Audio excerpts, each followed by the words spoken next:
Bronsted. Welcome to this channel, Chemistry Made Easy by Dr.ARM. We were discussing a new topic. Now today we will begin with the new topic, theories of acids and bases. And in this topic, we are going to study various points of interest. Now I will read out what are these points to be discussed in this topic, not today only, but in the succeeding lectures. So the first point is introduction about the acids and bases. Second is history of the acid-base theories. Then third is acid-base concepts.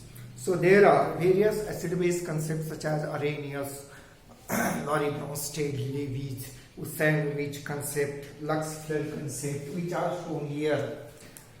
So we have to see these such concepts here. Then hydrogen bonding, electronic spectra, including charge transfer spectra. So all these things are to be studied here. Then next point is hard and soft acids and bases. So this theory is more successful, hard and soft acids and bases. So it will explain better about the acid-base behavior, as well as it will help also to understand the reaction of different substances and reactivity of a substance also. Then quantitative measures of the hard and acid-base theories. The next point is acid and base strength.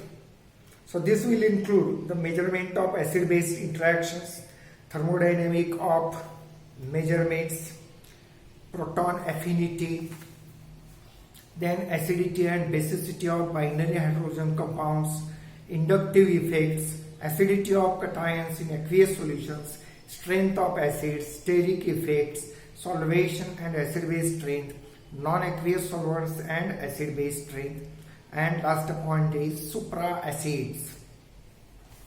So these are various points which will be discussed in this topic, that is theories of acids and bases. So first of all, we will begin with the introduction. If we see the history of these acids and bases, it shows that the theories or concepts, we can say, concepts about acids and bases are very old, that is ancient. So these are concepts and cannot be believed, means we cannot say these are completely wrong or completely right.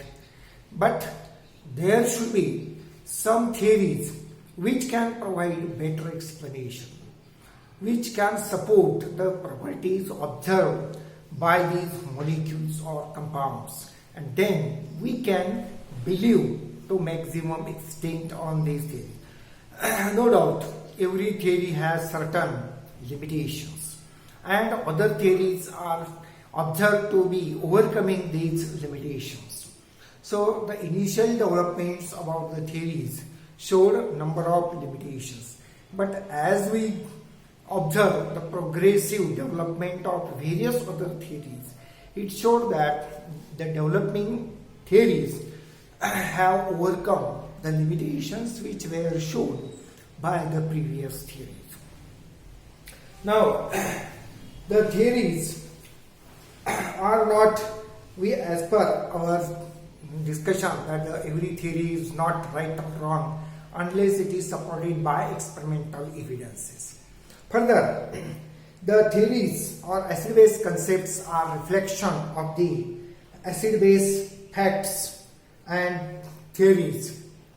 Then next point is about the history of these theories. So we will see here what is the history of these theories. The initial development of the theory shows that acids were considered to be the substances which tested to be the sour. The acids were considered to be the substances having sour taste, like lemon or any other fruits which are having the sour taste. So they are considered to be acids or acidic in nature. whereas the bases were considered as the substances which are having bitter taste, like we say bitter almond. So there are some substances having bitter taste, or in other words we can say they are having the burning taste, we can say. So initial development was limited up to this taste, T-A-S-T, taste, so which is observed with the help of tongue. Then further development showed that the acids were assumed to contain oxygen, and on that basis the acids were considered. For example, if we see the compounds or oxides of nitrogen, phosphorus and sulfur, such as NO2, SO3, PO3 or PO. See, phosphorus, oxides of phosphorus, there are number of such oxides, and sulfur and halogen. So they were considered to be the acids, because when they are dissolved in water, they experience or they showed their acidic nature. So they test what means whether the substance is acid or base. It was also confirmed in that time by using suitable indicators which are available naturally at that time. In the 19th century, many acids were said to contain oxygen, and later on in 1838, as we have mentioned here, in 1838, Lebesgue, he proposed his concept that the compounds containing hydrogen are acids, and these acids are replaceable when the acids react with metals. So the acids are supposed to react with the metals, and bases are here observed to react with metals. So for example, we can consider here HNO3. So H can be replaced by metal, like say sodium, potassium or iron or any other metal. So it can convert the nitrates of that metals, such as sodium nitrate, potassium nitrate, etc. And bases are the substances which react with such compounds. For example, when it reacts, it gives sodium nitrate plus H2O. So here we will see in short what are these. Here we have tabulated the summary of these acids, or a concept or theories of acids and bases. So here we are showing in this column the description about the theory. Here in this column we have shown dates or period, and these are the definitions of acids and bases in short, and these are the examples of acids and bases according to the various definitions we are considering. So first of all, the theory is, or description is Lavoisier.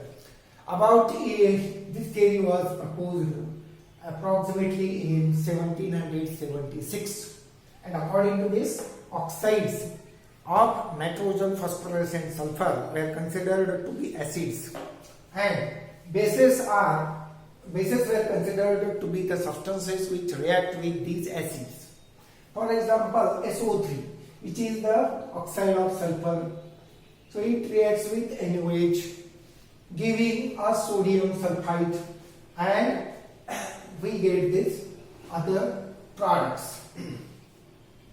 So here the acid and base is defined according to the concept that is Lavoisier. So next theory is Lebesgue. It was developed in 1838. It showed, as we have discussed, that it is expected to contain hydrogen. So hydrogen of that acid is replaceable by metal ion.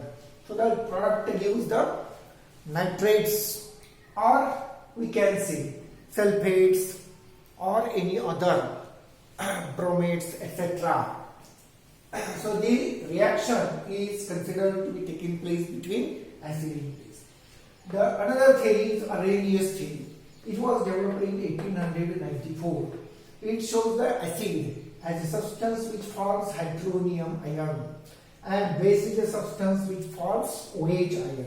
So these are the acidic and basic substances behave only in aqueous medium. When we change the medium, their behavior is not comparable here, or it cannot go according to these definitions. So it means this theory fails to explain the acid-base behavior in other solvents or in gaseous states or in solids. Means everywhere this theory is not applicable equally. So for that purpose we have to apply another theory. So the general example here is H plus and OH minus. So H plus can be taken as HCl, HNO3, etc. OH minus can be taken in the form of NaOH, KOH, etc. So apart from that, we know that there are several other compounds like say ammonia is a base, but it does not contain OH minus. But when this ammonia is dissolved in water, it releases OH minus ion. So that is why we can say it is a base. Then next theory is Bronsted-Lowry theory. It was developed in 1923. Here the acid is considered to be the hydrogen ion donor and base is considered to be a hydrogen ion acceptor. So this theory is called proton donor proton acceptor theory also. For example, acid is H3O plus base is H2O. Again, acid is H2O and base is OH minus. So here the H3O donates itself H plus proton to H2O. Means H2O receives proton from this H3O. Again, this H2O donates its proton to OH minus to produce H2O. Or OH minus receives proton from H2O. So these are the definitions about this Lowry-Bronsted theory. Next theory is Lewis theory. So it was developed in 1923. It shows acidic behavior, or acid is a substance which accepts electron pair. So these are almost all cations. We know that. And they have tendency to accept electron pair. And there are bases which are called electron pair donors. So these are the substances which are having extra electron pair or electron pair that can be shared or donated to other substance like NH3. So NH3 has a lone pair which can be donated or shared with Ag+. As a result of this, we can get complex or coordination compounds. So another theory is Ingold-Robinson theory. In 1923, the theory was developed and it says that acid is a substance like and called as electrophile. So electrophile is a substance which is acceptor of electron pair or electron. So it accepts electron pair. Nucleophile is a substance which donates electron pair. For example, BF3 is an acid because it is electron deficient. So the boron does not complete its octet, and in order to complete the octet, this boron gains one electron pair. And nitrogen of this NH3 has extra unused electron pair that can be shared with this boron, so that its need of satisfying the octet is completed. The nitrogen of NH3 has already completed its octet. So in this way, the theory shows that there is simple electron pair donor and acceptor concept. So this is much more broader theory. It includes various concepts which are discussed earlier. Next is Lux-Flood theory. It was developed in 1939. It shows acid as an oxide ion acceptor, O2 minus, and base is oxide ion donor. So oxide ion acceptor is here. Example of acid is SiO2. So SiO2 accepts oxide ion, O2 minus. calcium oxide donates its oxide ion. So when we carry out reaction between calcium oxide and SiO2, we observe that this oxide ion is donated to this SiO2, giving SiO3. So the resulting compound is calcium silicate. Similarly, we can have another examples of that silicates, that is barium silicate, etc. So this is simple concept, but it is used in limited fields, because everywhere this concept is not applicable, because everywhere the acid is not accepting oxygen or base is not donating oxide ion. Another concept is sandwich concept. It was developed in 1939 and it shows electron acceptor theory. Acid is electron acceptor and base is electron donor. For example, chloride ion is chlorine is electron acceptor and base is Na. So metals, electropositive metals like Na, sodium, potassium, magnesium, etc. they have tendency to donate their electron, whereas the halides or the electronegative substances have tendency to accept electrons. So thereby the reaction takes place giving the salt, that is NaCl. So in this way there we can have number of examples of that. But this is also the example of limited field. Then next is solvent system, which was developed in 1950s.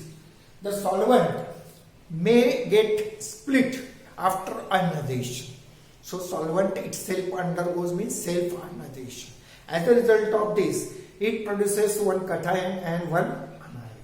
So here solvent cation is acid, solvent anion is base. For example, BrF2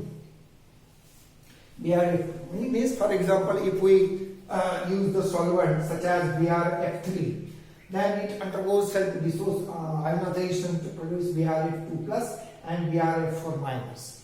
So in that case, this BrF2 minus, BrF2 plus and BrF4 minus, so they undergo reaction with each other and thereby produce the solvent molecules.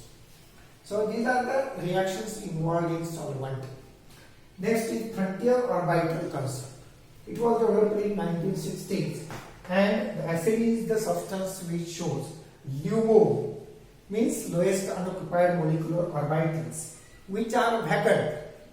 Naturally they are vacant, that is why they are called unoccupied molecular orbitals, and they have tendency to accept electron pair, so they are called acids. And HOMO means highest occupied molecular orbitals are donor of electron pair, so these are called bases. So these are low lying but highest occupied, means their energy is lower, but there are say, for example, if we see the bond molecular orbital diagram for any substance, then we find that there is highest energy orbital which is having electron pair, which is called HOMO, and next to that is LUMO. So for example, BrF3 is having LUMO, that is acceptor of electron pair, and NH3 has a lone pair in HOMO, that is why it acts as a base. So these are various theories which we have discussed in short. But after in the next lectures we will see every theory in details. Further, we have seen that every theory has certain limitations, and every next theory can show that it overcomes the limitations of other theories. But no theory is or may be said to be perfect. It may have certain limitations. So we will see the every theory in detail in the coming lectures. So we will stop now the discussion here, and we will see the next point in next lectures. So see you next time. Please subscribe to this channel and press bell icon and like button. So thank you very much.